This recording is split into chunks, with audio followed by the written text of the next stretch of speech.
Recording in progress. Recording stopped.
All right. We have a new microphone system tonight, so bear with us. But we are going to start this meeting. It is 6 o'clock. Going to bring the meeting to order. Can I get everyone to rise for the Pledge of Allegiance? I pledge allegiance to the flag United States of America, and to the republic for which it stands, one nation, under God, indivisible, with liberty and justice for all.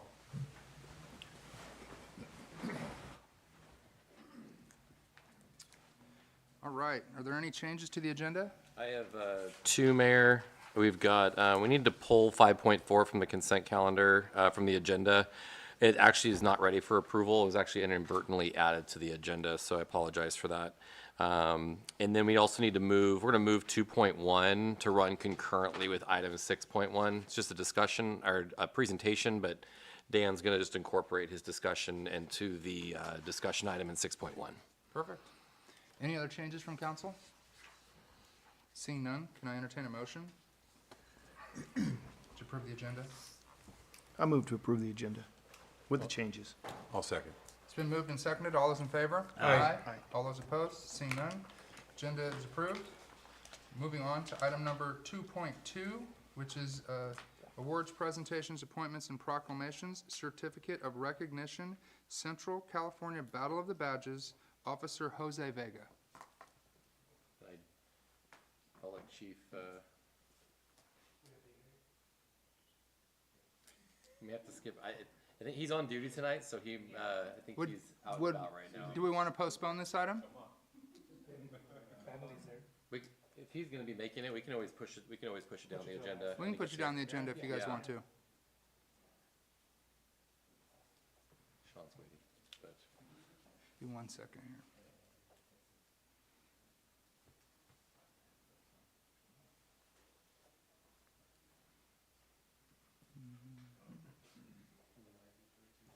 Let's move on. Oh, he's on his way? Okay, we can do the next, I think, Okay, so we'll do the new business showcase first, and then we'll come back to Officer Vega. this is the item that we have been putting on the agenda just to kind of showcase any new businesses that have been issued business licenses in the last week, month. I'm not sure if we have any here tonight. I think I talked to Jasenia. There wasn't anybody planning on coming tonight. So if we don't, I don't know if there's anybody in the audience that was planning to come to talk about their business. Does not look like it. So I guess we'll move on to, if you guys want to move on to the next item, and then when Officer Vega arrives, we Okay. can move to that. So we'll move on to citizens' comments. This section of the agenda allows members of the public to address the city council on any item within the jurisdiction of the council. Members of the public, when recognized by the mayor, should come forward to the lectern, identify themselves, and use the microphone. Comments are normally limited to 3 minutes in accordance with state open meeting laws. No action will be taken by the city council this evening. All items will be referred to staff for a follow-up and a report. Citizens' comments submitted in writing to the city clerk by 5 p.m. on the day of the city council meeting shall be distributed to the city council and included in the record. However, they will not be read. Do we have anyone who would like to make a citizen's comment? Yes, sir.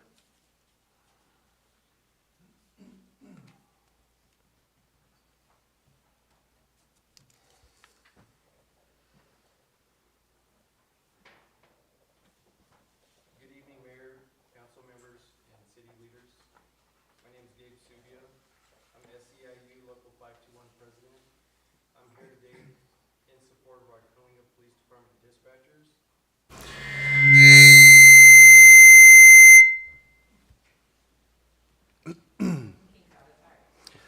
I'm sure you guys are aware, we are very close in wrapping up our wage reopener for the year 2025 for our general and non-sworn employees. That includes utilities, public works department, fire department, EMTs, police techs, and police dispatchers. I think we can all agree that from year to year, the cost of living is a moving target. This target is somewhat predictable in that it's always moving upward. Stress from the cost of living is something that we need to make sure is not on the mind of our police dispatchers. Therefore, it is important that we not only set a competitive wage for this job, but that we continue to maintain a competitive wage with an annual cost of living adjustment. I can stand up here and speak for much longer than the 3 minutes allotted to me about how important and vital police emergency dispatchers are for our community. In some cases, how effectively police dispatchers do their job can be the difference between life and death. That being said, we would appreciate your reconsideration of our counteroffer that's on the table for tonight's closed session. Also, I personally hope, pray, and have faith that with the power and authority invested in the council's decision-making, that the right decision is made here tonight, and we can continue to value our police dispatchers with a cost of living adjustment. Thank you for your time. Anybody else for public comment?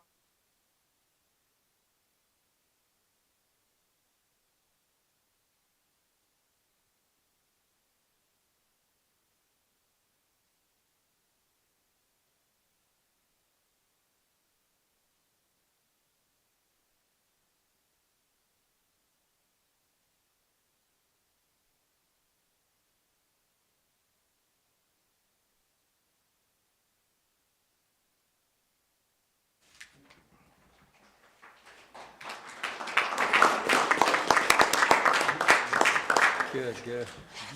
Good evening, Mayor, council, and staff. I had the opportunity, along with Commander and a few officers, to go attend the Battle of Badges on April 26th. It was an interesting, it was raining, so a little miserable there, but other than that, the Battle of Badges, the competitors are from different agencies, from law enforcement agencies, from corrections, from fire departments. We had individuals boxing that were from LA area, all the way further north, Fresno County. And we also had our own, Jose Vega, representing our city and also representing the police department. So very proud of him.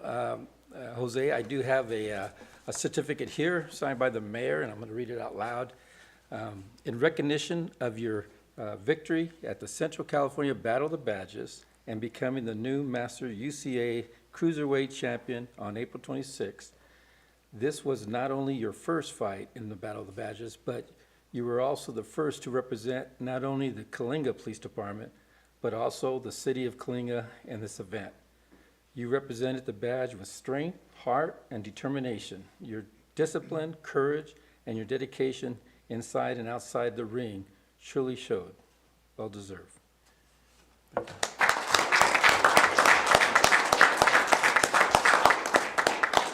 And then I do have this letter of appreciation, which again will go in your file along with going into the your eval. So I do, yeah. You need a lot of points. No, I'm just kidding. But let me go ahead, just read. Yeah, the letter of this appreciation here. So your commitment to representing the law enforcement with professionalism and a sense of pride is greatly appreciated. You demonstrated exceptional character and profound dedication when called upon to represent our community at the Battle of the Badges held on April 26, 2026. You immediately stepped forward without hesitation and with absolute resolve. Through tremendous sacrifice, rigorous training, you proved your elite warrior spirit in the ring, defeating your opponent and becoming the new Master UCA Cruiserweight Champion.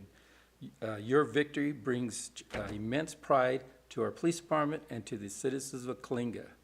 You are a shining example of what a dedicated officer can accomplish.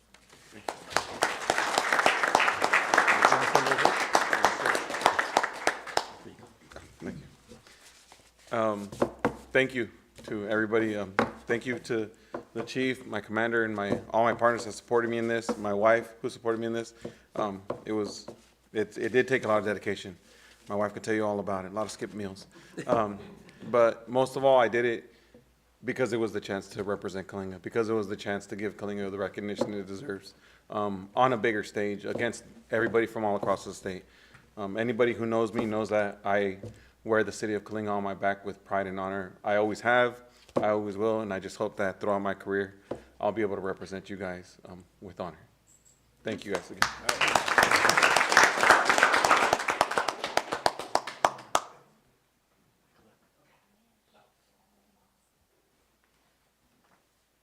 All right. Officer Vega. Say thank you very much for representing us, your dedication. He's very dedicated. Unfortunately, he dropped out of our poker league to make this happen. But you've shown a lot of dedication for the city. You're always backing our youth, coaching, leading girls softball. You have a beautiful family to show for it, and I just want to tell you thank you very much for everything you do.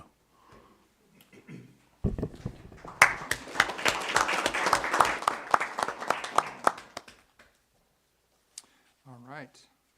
Now we are going to open up public comment again. If there's any one for public comment, you said you were waiting for another. Have they arrived?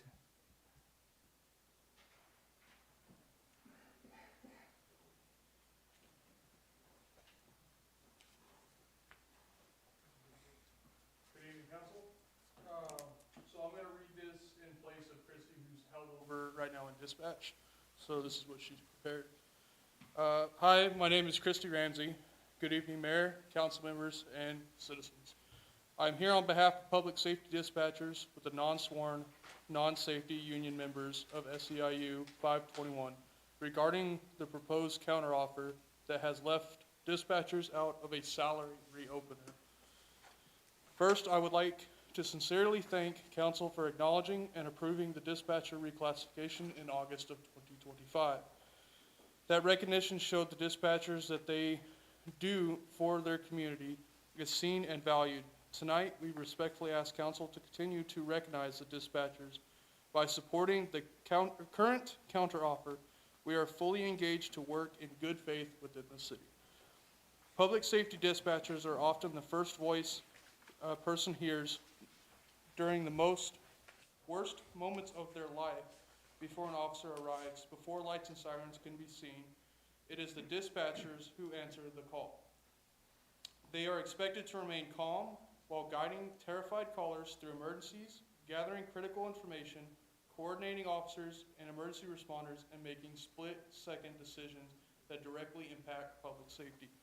In many situations, especially during critical incidents, a dispatcher may be working alone. One person can be responsible for answering multiple 911 calls, monitoring radio traffic, tracking officer safety, conducting outside agencies for assistance, and documenting events in real time.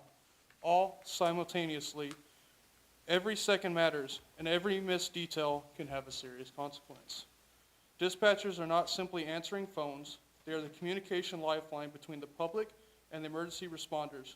They carry emotional weight of every panic-filled call, every officer in danger, every child crying for help, and every family experiencing tragedy. Yet that pressure, they are expected to remain composed, professional, and precise at this time. This professionalism requires extraordinary multitasking, emotional resilience, and dedication. It is not a stepping stone job. It is a critical public safety career that demands highly trained individuals willing to serve the community day in and day out, often without recognition. Supporting this counteroffer is more than a financial decision. It is a statement that this council recognizes the value of the people who serve as the unseen first responders for this city. It is an investment in retaining experienced dispatchers, improving morale, and ensuring that when members of this community call 911, there is a skilled and committed professional on the other end of that line. Our dispatchers continue to show up every day because they care deeply about their community and the safety of the people in it. Tonight, we respectfully ask the council to show the same commitment in returning this support and this counteroffer. Thank you. Thank you. Anybody else for public comment? And just so everyone knows, this is the public comment section. If you'd like to comment on an item that's on the discussion, we do have discussion cards over there. And for everyone that came for the ceremony for Vega, if you don't want to stay, we completely understand. So I'll give you a free out. But if you do, we appreciate that too. And we appreciate you coming and representing. And absolutely, we appreciate everything you do for Coalinga. Thank you.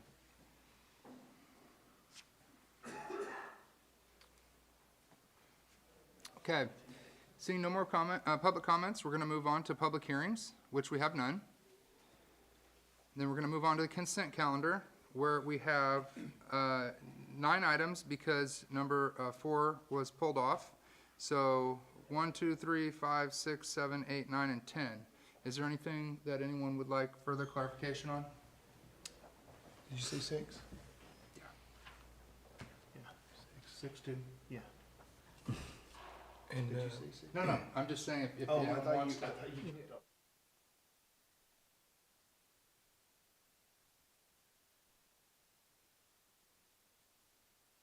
Yeah?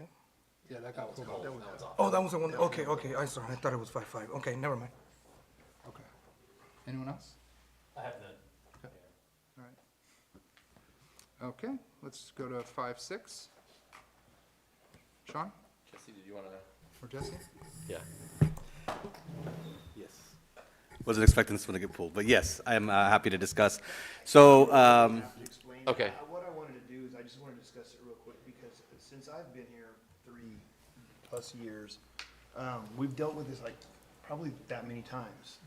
And every time it's always been due to the pole sign.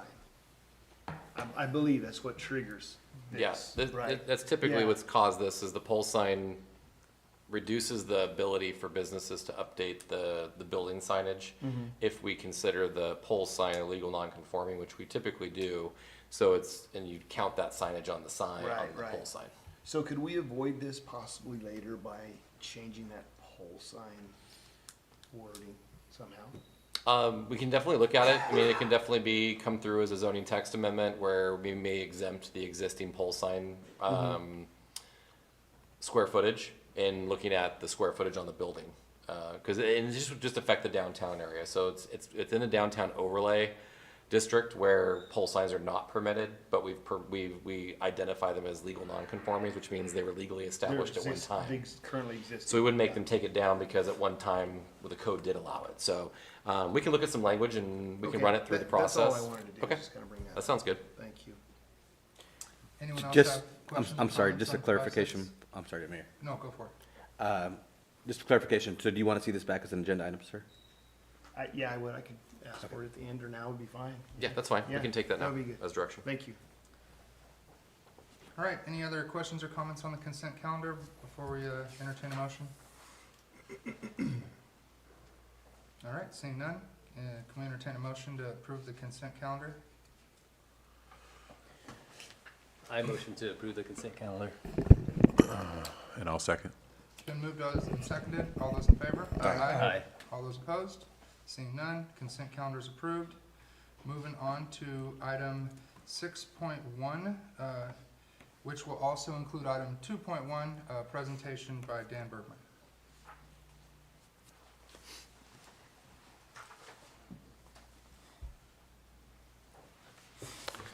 Thank you, Mayor. Thank you, City Council. It's always good to be here. So this evening, I'm going to talk about the employee cost allocation results and then a natural gas update. And Robert's got the slides. There we go. I have to tell you, one of the things I've been enjoying when I'm here in the evenings is hiking up to the sea. It is a beautiful walk, and it's safe because you're walking up a fire road that's wide, so you can see the snakes. I haven't seen one up there yet. Somebody warned me about mountain lions up there, but it's such a beautiful view, especially in the evenings. I always enjoy sharing these types of pictures. But we're not going to look at pictures. We're going to talk about employee cost allocation. The next slide. So the purpose of this exercise, and I'll just read this, to assign the cost burden of each employee proportionally to the departments or enterprise funds that they're working in. There are 37 employees in this city that have more than one responsibility within a department area. So this doesn't include police officers or firefighters because that's all they do. But there are 37 employees that have multiple responsibilities. And that was the focus of this work. The objective was to reset how their time is allocated between different funding sources, which I'll talk about in a minute. And so I did it by interviewing supervisors and employees and doing it for each employee, considering the tasks that they perform.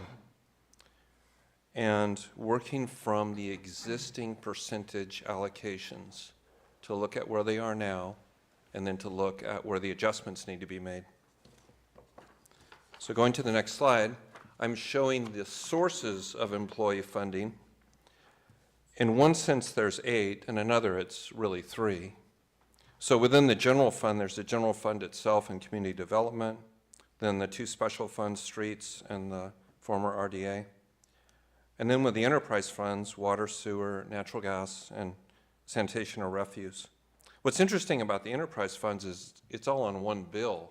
So that to the extent we shift allocations within the enterprise funds, it doesn't change the customer's bill, but it's still important because we compare water rates to other cities, especially water rates, and sewer rates as well. So you want the cost of each of the services to be reflective of the actual costs that are incurred. So moving to Public Works, on the next slide, you see there's the 4 enterprise areas. And in the study itself, if you want to look at it or want to find it, it's page 4 of the study. You see that there are 24 tasks that the combination of the employees at Public Works perform, and they're each assigned to an enterprise. There's 13 Public Works employees that are involved. They each work about 187 productive days, and what I didn't put on there is that there are a total of 2,431 days that that group of 13 guys can work every year. And so the goal was, how do they spend their time, those 2,431 days? And that's what the table does on page 4. For City Hall, it's a little bit different. Robert got ahead, but that's okay. Actually, you didn't, Robert. I'm sorry. So for City Hall, it was a little bit different. Rather than have a list of tasks performed, I did interviews with the city manager, the finance director, and some employees. And for each employee, as we talked about their task, looking at what they do relative to each of the tasks they perform. And I mean, one of the questions, if somebody was assigned 25%, we talk about, well, do they spend a whole day every week doing this? And it helps to put it in perspective. 4-day week, 1 day is 25%. I was careful in the work not to be biased. In some situations, there may have been an inclination to stay away from assigning costs to the general fund because that's mostly tax revenue, as opposed to the enterprise funds, which are rates. We stayed away from that, and I feel good about that because just didn't have that kind of pressure. So now going to the slide that Robert's showing, this shows the shift as a result of the work. And go back one. Yeah, that one. So the sum total of all of these adjustments is 0, because we're not hiring anybody or increasing how much anybody gets paid. We're just reassigning where their cost is. And what you're seeing mostly is the shift away from natural gas and water over to the general fund side. But the next slide is what shows the detail. And by the way, on natural gas, there's $124,000 that's shifted away. And in the natural gas presentation I'm going to show you next, I've included that. It's not in the budget yet, and I'm going to show you the difference. But this is showing you, in this one, where the real shifts are. The first shift was from natural gas to streets because the allocations to streets in general were too low as far as how much of the guys' time they spend working on streets. The second one was water to sewer, and that's mainly one employee that had previously been allocated to water that's really focused more on sewer. And then the third one was the combined allocations shifting from the enterprise to the general fund, and that was more City Hall employees, making that correction. So that's it. All of the detail is in the report in the council packet. Are there any questions?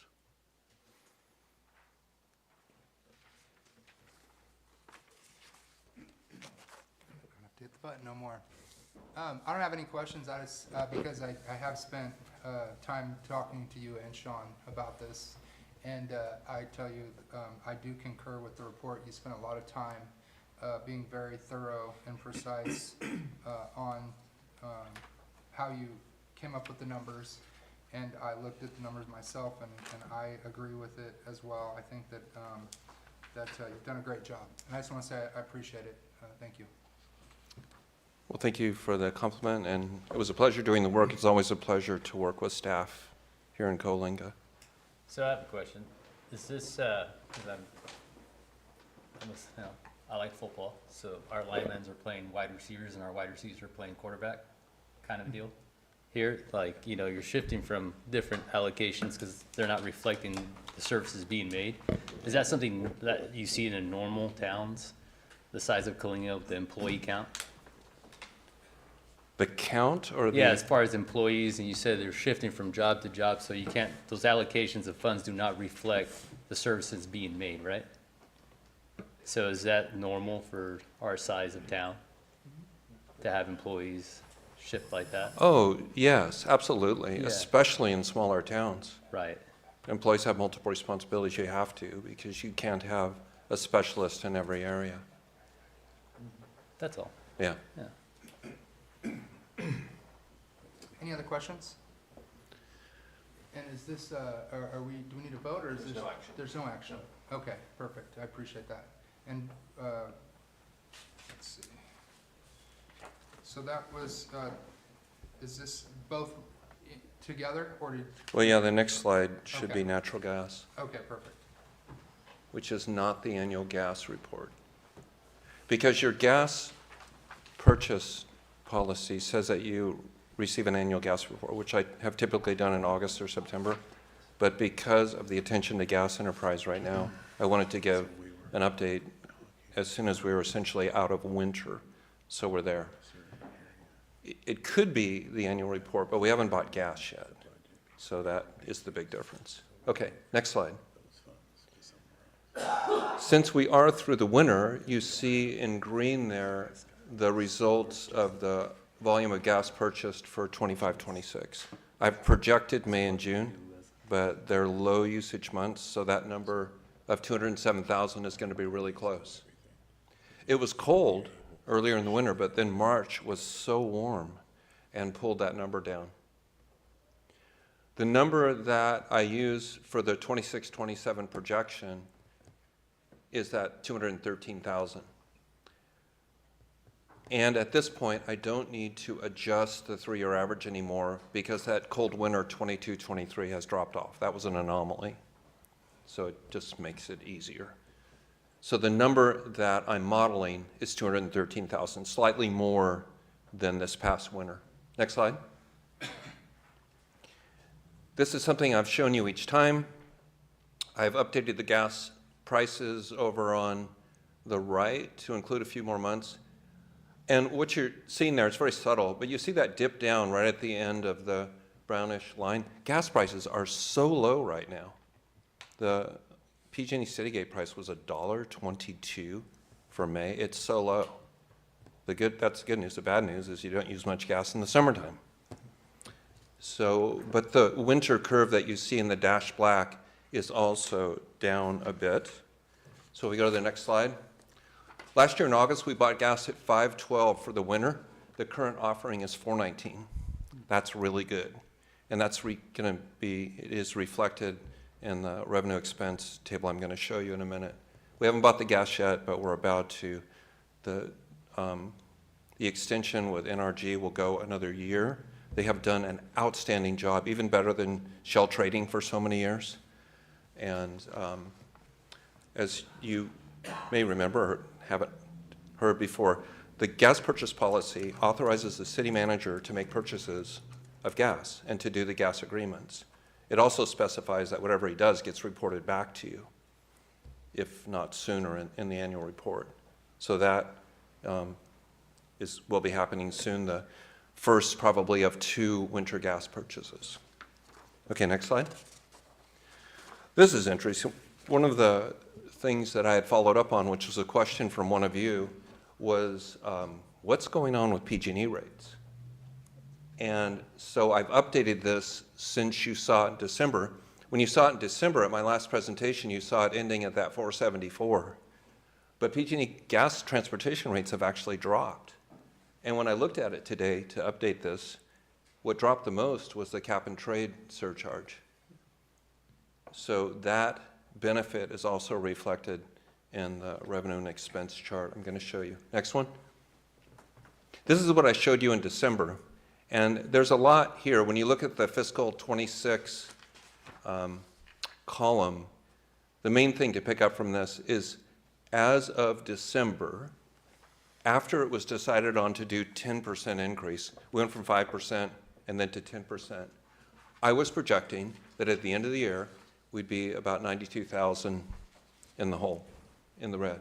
So now let's look at where we are on the next slide. So highlighted in yellow is fiscal 26, and if you go to the bottom here, we went from minus 90 to plus 72. And so what changed? The revenue was close. It was 3,090,000. On the other side, it's 350. So I did a good job, including the impact of raising rates 10%. And then going down the column, gas cost is down 100,000. PG&E is down about 200,000. And personnel is up from what I projected at that point, about 50,000. But everything else is the same. So it's, we went from slightly negative to slightly positive for this year, and that's a good thing. That 320,000 that you see toward the bottom for meters and capital repair, that may not all be spent this year, but it will still need to be spent next year. So it just gets shifted, it doesn't go away. What I also want you to see on this slide is the column for fiscal 27. And what I'm showing you here is the numbers that you're seeing in the budget. These are the numbers as they are shown in the budget. I work with to make sure they're the same. And so what you're seeing is, according to the budget, a projected loss of about 232,000 for 27. The three numbers that I've highlighted there are the numbers that I'm adjusting, and I'll explain why in the next slide. All three of them are getting adjusted downward, which helps, obviously. So go to the next slide. So now we're looking at fiscal 27. It went from a significant loss to now basically break even at what you're seeing, 17,000 there at the bottom of the slide. And what did I change from what you saw before or from fiscal 26? Up at the top, revenue is up because we have a full year of the increased rates, and also the volumes are slightly higher. So revenue's up, and that number is in the budget. Gas prices are down. This is fiscal 26 to 27, down about 66. PG&E's down 26 to 27, about 36,000. But now these next three numbers are the numbers that are reduced from the budget. Everything else is the same. I reduced personnel costs by 124,000. That's the cost allocation study. You won't see that in your budget because it's something that finance will incorporate later in those allocations. What's left still includes an employee that isn't there. And I left it in there because they need the help over there. So I hope that happens, and I hope that expense is incurred so that Eric and his team in Public Works have a little bit more help. The budget for contractual service is reduced by 50, and supplies and materials is reduced by 75, more consistent with what's happened in past years. The difference between what I've adjusted and the budget is in budgeting, the budget is done for the maximum of what could happen. And what I'm doing is I'm adjusting that downward more typically to what happens in the end, because they don't quite spend all the money. So that's the difference.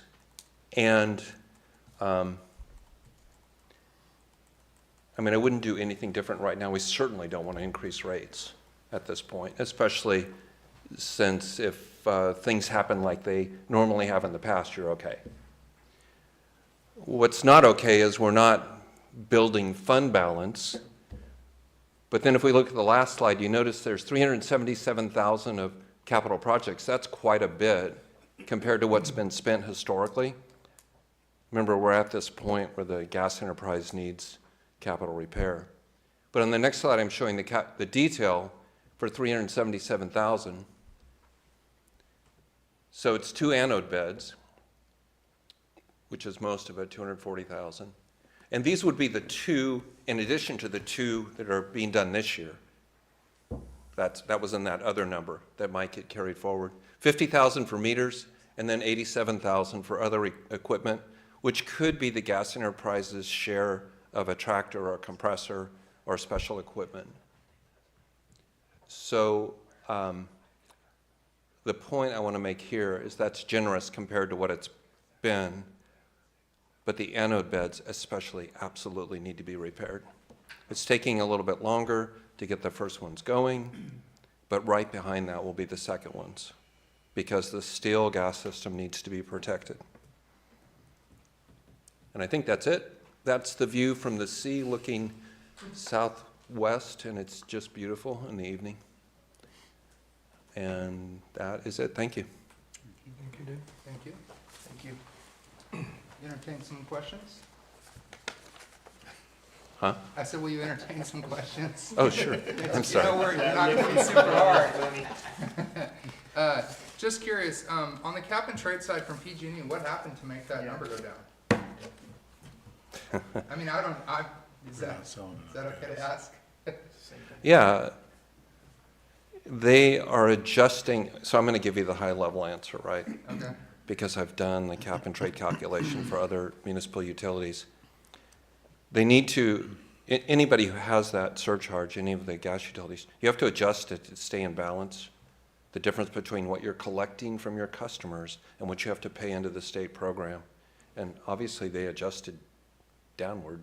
Okay. Maybe they could slow down the rate, Okay. at which they were contributing. It's just so rare. Excellent, thank you. That was my only question.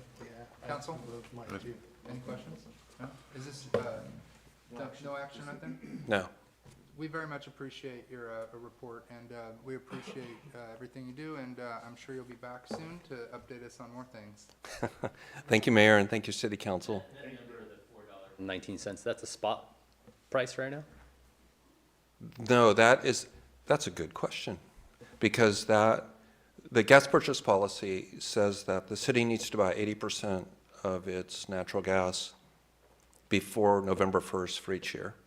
And this policy was established coming out of that very cold winter where gas got so astronomically expensive. To get to your question, the $4.19 is a fixed price for about half of for 40% of the 80, about half of what the city needs to buy for November through March. So it's wintertime. That's your prediction there, your model. Oh, it's actually an offer I got today from NRG, who is the city's gas supplier. Sweet. And yeah, so we just call them up and ask, what's the price? And before the purchases are made, I'm able to check other suppliers to make sure that the price is reasonable. Gas is very much a transparent commodity at this point, or liquid, to use a financial term. The prices from different suppliers shouldn't be too different, so we make sure of that. But $4.19 is much better than what it's been. I don't expect it to drop more than $4.19. The question that we're always asking ourselves is how much lower could it go versus how high can it go? And how high it can go is the sky, is the limit. Mm-hmm. But how much lower it can go? Maybe $3.50. So there's not that much opportunity left, and we really are just about ready to at least buy the first package. Yeah, and that's your $3.50 assessment is including those 4 months for the entire, the 20% on top of that, the 80% where you're saying that we need to buy it. That's your Well, the guess, remaining right? 20% is for warm months. Right. So we don't end up with too much gas. Right. And We don't know what kind of winter we're gonna have. no, but City Council, one thing I'm going to bring back with regard to the gas purchase policy. Right now, it says to purchase 80% of the averages for each month in the winter. I want to add a clause to that that says 80% or the lowest month in the past 5 years. Because we have these anomalies like March, where we ended up having to sell a lot of fixed price gas back. Yeah. And would really want to avoid that. The purpose for the gas purchase policy and fixed price purchases is so that the city does not get stung. But, you know, we're more than covering that. That way we all don't get stung. Yeah. Dan, That was a very long answer to. No, that's perfect. I think you painted a scenario where, you know, it's more like a broad brush, but I think anybody listening needs to understand that that's where the market's at, and these are decisions that are really the moving decisions here, and that's all. I was just gonna ask, I think we did make a change, we did make a change to the purchase policy to give you some flexibility, right? Yeah, I want more. Okay, all right, no, I'm okay with that, I'm just asking just to make sure that I'm not missing something, okay. We changed it from 100% to 80%. Okay, all right, perfect, all right, good deal. The city could benefit from more for the benefit of the ratepayers. I appreciate it. Any other questions for Dan before we let him go? Appreciate it. All right. Thank you so much. You're welcome, thank you. Thank you. All right, gonna move on to item number 6.2, which is gonna be approval of selection of DKS Associates in Public Information Services and authorization for the city manager to negotiate and bring back a professional services agreement at the next meeting. Sean? Thank you, Mayor and Council. I'll be brief with this. I just wanted to update the council, and we are recommending the council authorize me to proceed with negotiating the scope of work and bringing this back at the, most likely the June 17th special meeting. We're basically recommending approval of the selection of DKS and Associates to provide public information services, and then also authorize the city manager to negotiate and execute a professional services agreement, which we'll bring back at the next meeting. On April 26th, we issued a request for qualifications for public information services to support citywide communication efforts, including potential information outreach related to municipal revenue measures and other city initiatives. The RFQ emphasized the need for legally compliant public information efforts, objective and factual communication regarding city services and fiscal conditions, community engagement and outreach, and potential support relating to information materials for revenue measures. Statements of qualifications were due on April 24th. DKS was the only respondent to the RFQ. However, following review of their statement of qualifications, staff feels that DKS and Associates is qualified to support the city's needs. So we always like to compare multiple proposals if possible, but unfortunately we did not receive any other proposals. I know that DKS has done a lot of work in the Central Valley, California, I think even up in Oregon, Washington, other states, and provide a wide array of services to cities and other entities to basically put out a lot of public information. And so their proposal outlined phased approach of fiscal analysis and evaluation of revenue options, develop of a legal compliant public information strategy, community outreach and stakeholder engagement, preparation of various informational materials, fact sheets, FAQs, presentations, digital content, and then optional polling and public opinion research to inform council decision making. So with that, DKS is proposing a flexible task-based fee structure utilizing hourly billing rates with optional services such as polling and expanded outreach, which can be kind of based on lump sum costs. The approach provides the city with the ability to control costs while tailoring the scope of work to evolving needs and council direction. The total cost will be determined through negotiating a final scope of work with a not to exceed contract amount. The proposed structure allows the city to phase services and control expenditures based on priorities. Staff's requesting the city council direct myself to negotiate a final agreement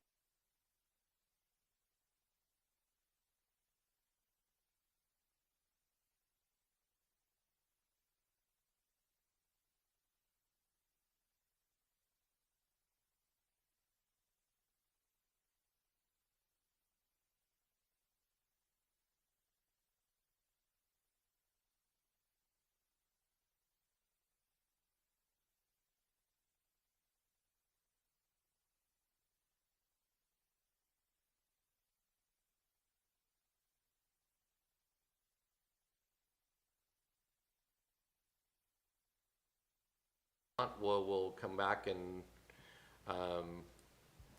with a contract. And I think Kendall is actually on Zoom if you guys have any questions for, Kendall from DKS. Welcome, Kendall. I'm so sorry, Mr. Mayor, I couldn't be there tonight. I'm attending my nephew's graduation from Yale in New Haven, Connecticut. Otherwise, I would have been there. Very nice. Do we have any questions from council? No? I'm seeing none? All right. Great. Do we need a vote on this or just direction? Just direction's good. I think we're good, Mayor. All right, well, we won't keep you from your graduation, and congratulations to your graduate, and hopefully we'll be back soon with a proposal for you. Thank you so much.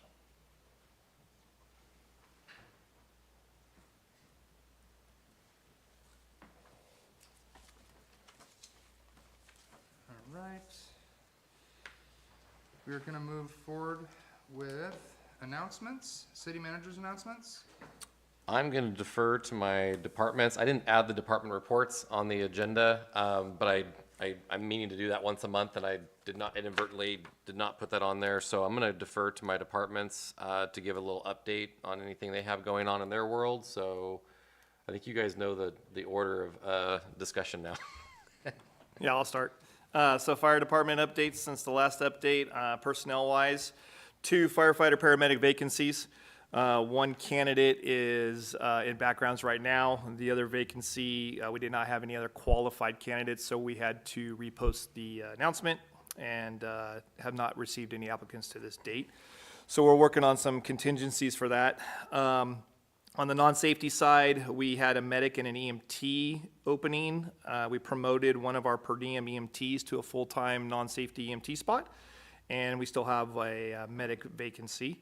And then we hired 2 per diem paramedics to fill some vacancies and cover some open shifts. So that's on the personnel side. We also have a firefighter EMT that we promoted from non-safety EMT that you guys supported the Fire Academy sponsorship, and he graduates next Friday. So pretty excited about that.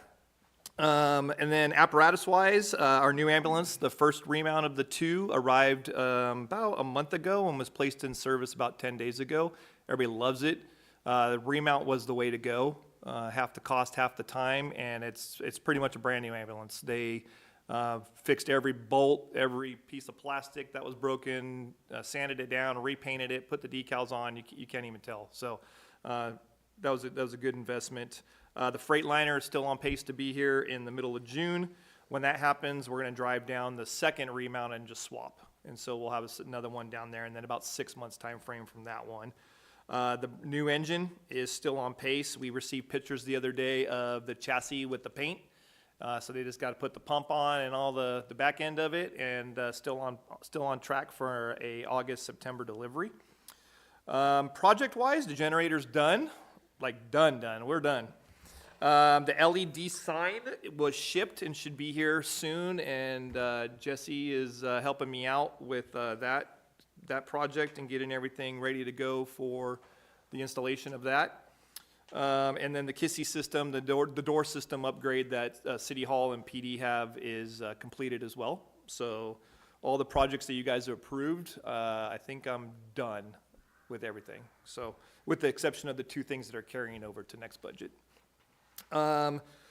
If you guys didn't see on social media, Brush 371 is down at the Sandy Fire in Ventura right now. Talked to the crew today, and they're in good spirits. Firefighters are a strange bunch because they're happy hiking hills and cutting weeds and being out there and fighting fire. So they're doing good. They'll probably be there in another couple days or so. But there is additional fires down there, and they are assigned to the state for 14 days.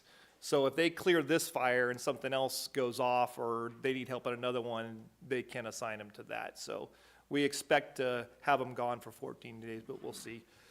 Training-wise, we have accomplished a live burn with the probationary firefighters on April with 2 firefighters going in and our very own